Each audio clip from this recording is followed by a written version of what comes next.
আমার প্রিয় ষষ্ঠ শ্রেণীর শিক্ষার্থী বন্ধুরা, তোমাদের সকলকে আমার চ্যানেলে স্বাগত জানাই। আশা করছি তোমরা সকলে ভীষণ ভালো আছো।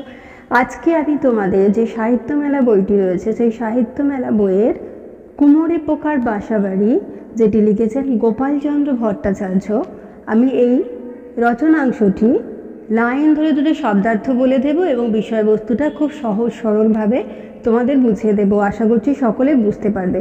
ইতিমধ্যেই যারা চ্যানেলটিকে সাবস্ক্রাইব করে নিয়েছো তাদের সকলকে অসংখ্য ধন্যবাদ জানাই, আর যারা নতুন দেখছো তারাও চ্যানেলটিকে সাবস্ক্রাইব করে নিয়ে পাশে থেকো। প্রথমে আলোচনা করে নেব আমি লেখক পরিচিতি নিয়ে। গোপালচন্দ্র ভট্টাচার্য 1895 খ্রিস্টাব্দের 1 আগস্ট বর্তমান বাংলাদেশের ফরিদপুর জেলার লোনসিং গ্রামে জন্মগ্রহণ করেন। আর দারিদ্র্যের সঙ্গে লড়াই করে তিনি যেমন লেখাপড়া চালিয়ে গেছেন, তেমনই সাহিত্য চর্চা করেছেন, সমাজসেবা করেছেন, সারি গান, পালাগানের দল তৈরি করেছেন, কবিতা ও ছড়া গানও লিখেছেন। 1918 খ্রিস্টাব্দে প্রবাসী পত্রিকায় তার পচা গাছপালার আশ্চর্য আলো বিকিরণ করার ক্ষমতা শীর্ষক প্রবন্ধটি প্রকাশিত হয়। আর জগদীশচন্দ্র বসুর সান্নিধ্য লাভ তার জীবনের একটা স্মরণীয় ঘটনা। আর লেখক গোপালচন্দ্র ভট্টাচার্যের অনুসন্ধিৎসা এবং পর্যবেক্ষণ ক্ষমতা তার বিজ্ঞান বিষয়ক প্রবন্ধগুলিকে বাংলা সাহিত্যের অমূল্য সম্পদে পরিণত করেছে। আর বাংলা ভাষায় বিজ্ঞান বিষয়ক রচনার জন্য তিনি রবীন্দ্র পুরস্কার পেয়েছিলেন। তার উল্লেখযোগ্য গ্রন্থগুলো হলো বাংলার মাকড়সা, বাংলার কীটপতঙ্গ, বাংলার গাছপালা ইত্যাদি। 1981 খ্রিস্টাব্দের 8ই এপ্রিল তিনি পরলোক গমন করেন। এবার আমরা চলে আসব মূল গদ্যাংশে। দেখো, প্রথমে একটু বলে নিই যে বিশ্বের একটি অন্যতম জীব বৈচিত্র্যপূর্ণ দেশ হচ্ছে আমাদের এই ভারতবর্ষ। ভারতে 1 লক্ষেরও বেশি প্রজাতির কীটপতঙ্গ দেখতে পাওয়া যায়।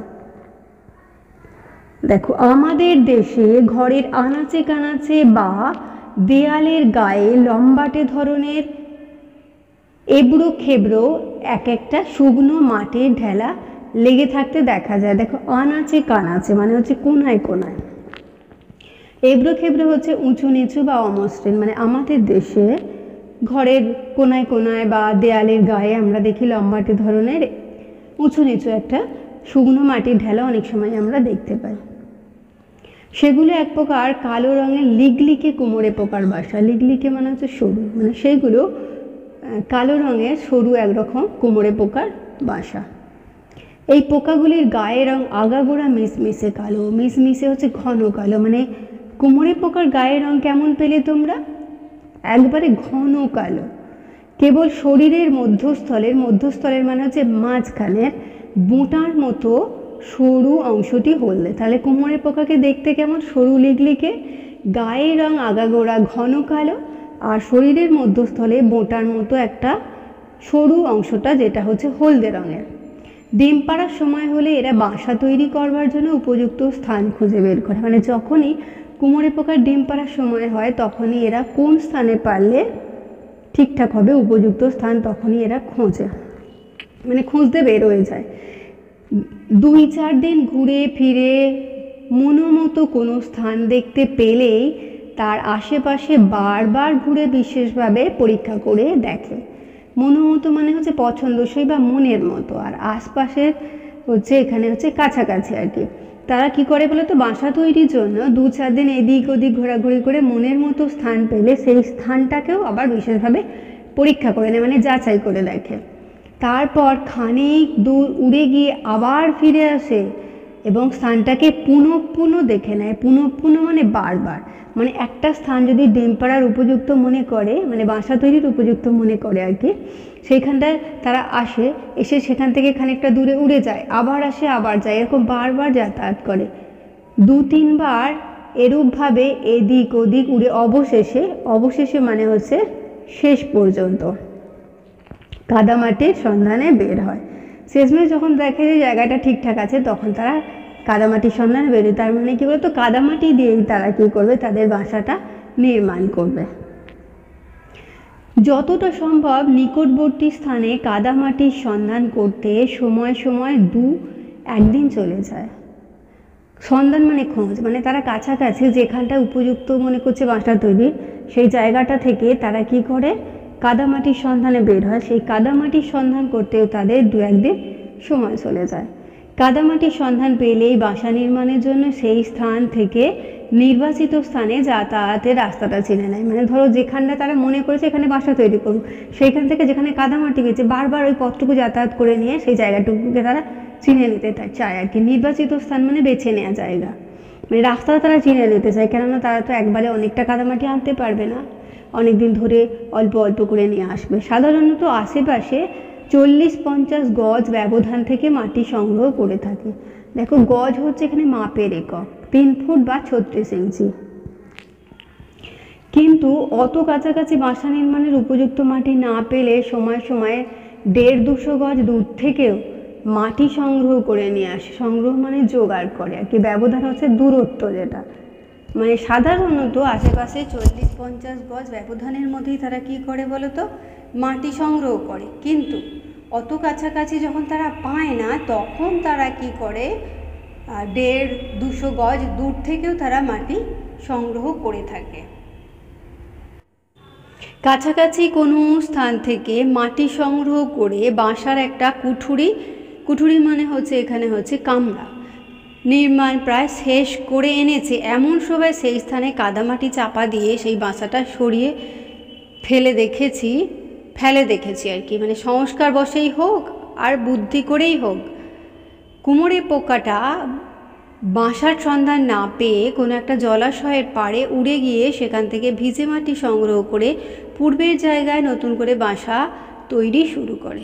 দেখো কাছাকাছি কোনো স্থান থেকে যখন তারা মাটি জোগাড় করে একটা কুঠুরি নির্মাণ করে আর শেষ করে এনেছে এমন সময়ে সেই স্থানকে আবার কি করে তারা কাদামাটি ঢাকা দিয়ে বাসাটাকে সরিয়েও ফেলে। সংস্কার বসে মানে প্রচলিত ধারণার বশবর্তী হয়ে আর কি, বা বুদ্ধি করেই হোক তারা আবার কি করে কুমোরে পোকাটা বাসার সন্ধান না করেই কোনো একটা জলাশয়ের পাড়ে উড়ে গিয়ে সেখান থেকে ভিজে মাটি সংগ্রহ করে পূর্বের জায়গায় আবার নতুন করে বাসা তৈরি করে। যতবারই এরূপ করেছি ততবারই দেখেছি পুকুর বা নালা ডোবা যত দূরেই থাকুক না কেন সেখান থেকেই ভিজে মাটি এনে বাসা তৈরি করে।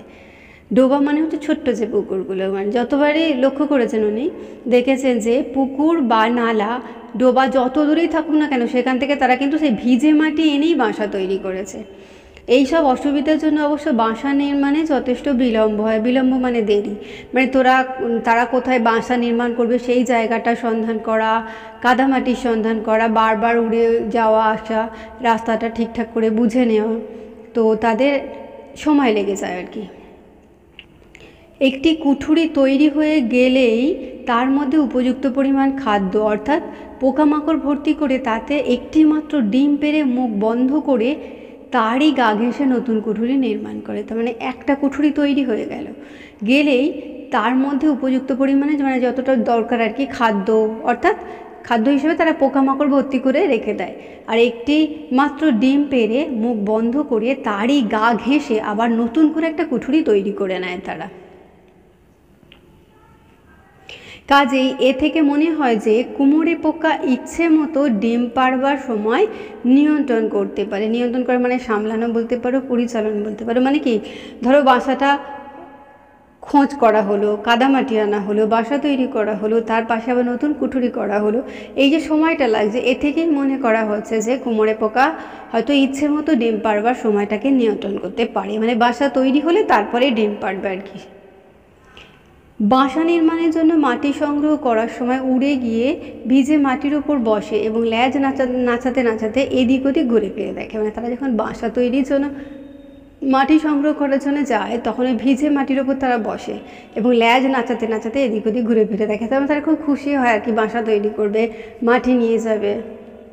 উপযুক্ত মনে হলেই সেখান থেকে ভিজে মাটি তুলে নিয়ে চোয়ালের সাহায্যে খুব ছোট্ট একটা ঢেলা মাটি মটরদানার মতো গোল করে মুখে করে উঠে যায়। তারা তো পোকা, তারা তো বেশি মাটি নিয়ে যেতে পারবে না। তারা কি করে ভিজে মাটিটাকে চোয়ালের সাহায্যে ছোট্ট করে একটা মটরদানার মতো করে সেইটা গোল করে সেটাকে মুখে করে নিয়ে উড়ে যায়।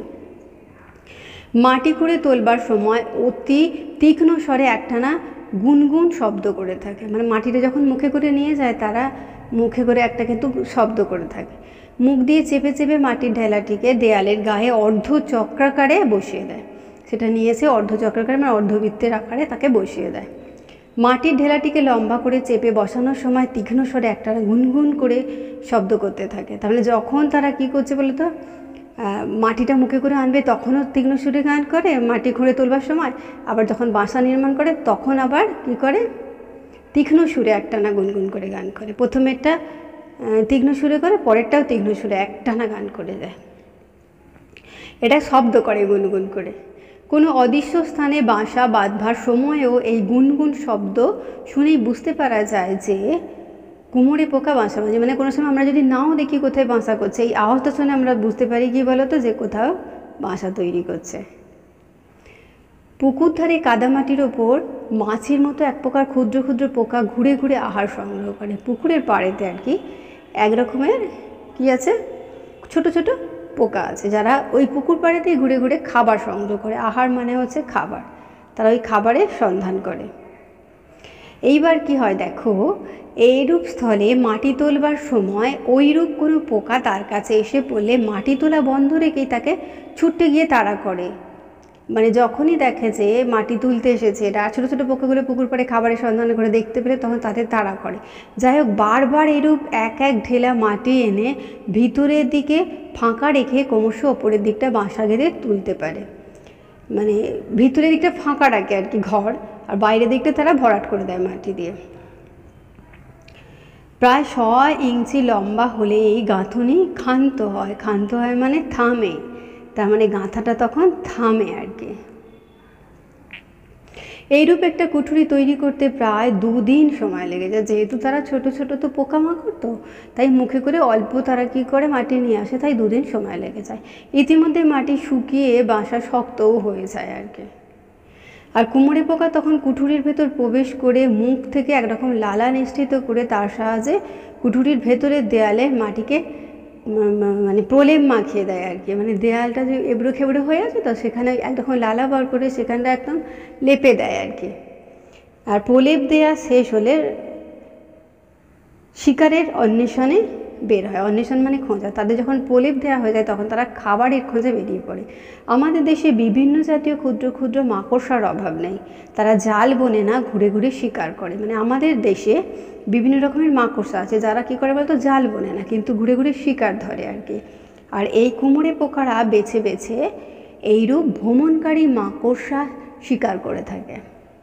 কুমোরে পোকারা কী করে, এই ধরনের মাকড়সাগুলোকে তারা শিকার করে। এই ধরনের মাকড়সা বলতে যে মাকড়সাগুলো জাল বোনে না, ঘুরে ঘুরে শিকার করে, সেরকম মাকড়সা। ভ্রমণকারী মানে হচ্ছে ঘুরে ঘুরে বেড়ায় এমন আর কি। কোনো রকমে মাকড়সা একবার চোখে পড়লেই হলো ছুটে গিয়ে তার ঘাড় কামড়ে ধরবে। মানে কোনো রকমে যদি এই কুমোরে পোকা একবার মাকড়সাকে দেখতে পায়, একবারে ছুটে গিয়ে তার ঘাড় কামড়ে ধরে। কিন্তু কামড়ে ধরলেও একেবারে কিন্তু মেরে ফেলে না, শরীরে হুল ফুটিয়ে একরকম বিষ ঢেলে দেয়। একবার হুল ফুটিয়ে নিরস্ত হয় না, মানে নিরস্ত হয় না মানে থামে না। দেখো শিকার ধরার পদ্ধতিটা দেখো, তারা এই মাকড়সাগুলোকে চোখে পড়লেই ছুটে যায়, গিয়ে কী করে একদম ছুটে গিয়ে ঘাড় কামড়ে ধরে। একবারে মারে না কিন্তু, হুলটা ফুটিয়ে দেয়, তার মধ্যে বিষ ঢেলে দেয়। মানে একবার হুল ফুটিয়ে কিন্তু তারা থামে না। কোনো কোনো মাকড়সাকে 5-7 বার পর্যন্ত হুল ফুটিয়ে থাকে। মানে যে মাকড়সা একটু ছটফট করে আর কি, তাদের বেশি করে হুল ফুটিয়ে দেয়। এর ফলে মাকড়সাটার মৃত্যু হয় না বটে, কিন্তু একেবারে অসাড় হয়ে পড়ে থাকে, মানে অচেতন হয়ে পড়ে থাকে একবারে। তখন কুমোরে পোকা অসাড় মাকড়সাটাকে মুখে করে নবনির্মিত কুঠিরের মধ্যে উপস্থিত হয়। অসাড় বলতে তাহলে কি, অনুভূতিহীন যেটা আর কি। নবনির্মিত মানে নতুন তৈরি করা আর কি, কুঠিরে নিয়ে যায়। আর কুঠুরির নিম্ন দেশে মানে নিচের দিকটায় মাকড়সাটাকে চিৎ করে রেখে তার উদর দেশের এক পাশে চিৎ করে রাখে। আর উদর বলতে পেট, পেটের গাছের এক পাশে লম্বাটে ধরনের একটা ডিম পাড়ে। মানে কুঠুরির মধ্যে নিয়ে গিয়ে তাকে মাকড়সাটাকে চিৎ করে দেয়, তার পেটের উপরে কী করে লম্বাটে ধরনের একটা ডিম পাড়ে। ডিম পেরিয়ে আবার নতুন শিকারের সন্ধানে বেরিয়ে পড়ে। তারা ডিম পাড়ে, ডিম পেরিয়ে আবার কী করে বলো তো, নতুন শিকার ধরার জন্য তারা আবার বেরিয়ে পড়ে খাবারের সন্ধানে। সারাদিন অক্লান্ত পরিশ্রম করে 10-15টা মাকড়সা সংগ্রহ করে সেই কুঠুরির মধ্যে জমা করে আবার 2-3 ঢেলা মাটি এনে কুঠুরির মুখ সম্পূর্ণ বন্ধ করে দেয়। ঘর তৈরি করা হলো, লালা দিয়ে লেপে দেওয়া হলো, তারপর খাবার রাখা হলো, তারপর মাকড়সাকে নিয়ে এসে তার পেটের ওপর ডিম পাড়া হলো, ডিম পেড়ে শিকারের সন্ধানে বেরিয়ে গেল। সারা দিনে তারা কী করে 10-15টা মাকড়সাকে নিয়ে আসে, কুঠুরির মধ্যে রাখে, আবার 2-3 ঢেলা মাটি এনে আবার কী করে বলো তো, কুঠুরির মুখটাকে বন্ধ করে দেয়। তারপর 2-1 দিনের মধ্যেই পূর্বোক্ত কুঠুরির গায়ে আর একটা কুঠুরি নির্মাণ করে। পূর্বোক্ত মানে আগে থেকে করা আছে বা আগে থেকে বলা, এরকম আর কি। সেই কুঠুরিটিও মাকড়সা পূর্ণ করে তাতে ডিম পেড়ে মুখ বন্ধ করবার পর সেই নতুন কুঠুরিটাতেও কী করে তারা বলো তো, ডিম পাড়ে। তার মুখটা বন্ধ করার পর তৃতীয় কুঠুরি নির্মাণ করতে আরম্ভ করে, তারা আরেকটা কুঠুরি নির্মাণ করে। এই রূপে এক একটি বাসার মধ্যে 4-5টা কুঠুরি নির্মাণ করে। একটা বাসাতে তারা 4-5টা কুঠুরি নির্মাণ করে। আর ডিম পাড়া সম্পূর্ণ হয়ে গেলে সে তার ইচ্ছা মতো যে কোনো স্থানে চলে যায়। মানে ডিম পাড়া হলো, খাবার সঞ্চয় করে রাখা হলো, তারপরে সে কী করে, ডিম পাড়া সম্পূর্ণ হয়ে গেল যায়, তখন সে ইচ্ছে মতো যে কোনো স্থানেতে কী করে বলো তো, চলে যায়। বাসার আর কোনো খোঁজ খবরই নেয় না। মানে এত কষ্ট করে মাটি এনে জায়গা খুঁজে বাসা তৈরি করলো, খাদ্য রেখে দিল, ডিম পাড়া যাই হয়ে গেল, তখন তারা ইচ্ছে মতো যে কোনো জায়গাতে চলে যায় আর কি। বাসার আর কোনো তারা খোঁজ খবরই নেয় না, মানে বাসার আর খোঁজ খবরই নেয় না। বাচ্চাদের জন্য খাদ্য সঞ্চিত রেখেই সে খালাস মানে দায় মুক্ত, মানে ডিম রেখেছে, ডিম থেকে যে বাচ্চা হবে সে যে হবার পরে খাবার পাবে, তার জন্য খাবার জমিয়ে রেখে দিয়ে তারা কোথায় চলে যায়। আসলে এখানে দেখো যে কুমোরে পোকার জীবন সংগ্রাম একটা শিক্ষণীয় বিষয়। যেভাবে তারা কঠোর পরিশ্রমের মাধ্যমে বাসা তৈরি, খাদ্য সংগ্রহ এবং ডিম পাড়ার কাজ সম্পন্ন করে, তা থেকে যে কোনো অলস ব্যক্তি কিন্তু শিক্ষা নিতে পারে। আর পোকামাকড় সংক্রান্ত চর্চা বা পড়াশোনাকে বলা হয় হেলমিনথোলজি। এটা হচ্ছে জীববিদ্যার একটা গুরুত্বপূর্ণ শাখা। মানে ছোট্ট কুমোরে পোকারা, তারাও দেখো তাদের বুদ্ধি দিয়ে, তাদের শ্রম দিয়ে কি সুন্দরভাবে তারা বাসা তৈরি করছে, কুঠুরি নির্মাণ করছে, মাটি বয়ে বয়ে নিয়ে এসে কষ্ট করেও করছে, লালা দিয়ে লেপে দিচ্ছে, মাকড়সা ধরে আনছে, তার উপরে ডিম পাড়ছে, আবার মাটি দিয়ে লেপে মুখটা বন্ধ করে দিচ্ছে, তারপরে আবার তার ইচ্ছে মতো যে কোনো জায়গায় চলে যাচ্ছে। তাহলে ষষ্ঠ শ্রেণী তোমাদের যে কুমোরে পোকার বাসা বাড়ি, যেটি লিখেছেন গোপালচন্দ্র ভট্টাচার্য, সেটি আমি তোমাদের লাইন ধরে ধরে শব্দার্থ বলে বিষয়বস্তুটা বুঝিয়ে দিলাম। আশা করি সকলে বুঝতে পেরেছো। ভিডিওটি দেখার জন্য তোমাদের সকলকে অসংখ্য ধন্যবাদ জানাই। ভালো লাগলে লাইক করো, কমেন্ট করো, বন্ধুদের মধ্যে শেয়ার করো। আর আগামী দিনে নতুন নতুন ক্লাসগুলো পাওয়ার জন্য অবশ্যই চ্যানেলটিকে সাবস্ক্রাইব করে নিয়ে পাশে থেকো। আর সকলে খুব ভালো থেকো।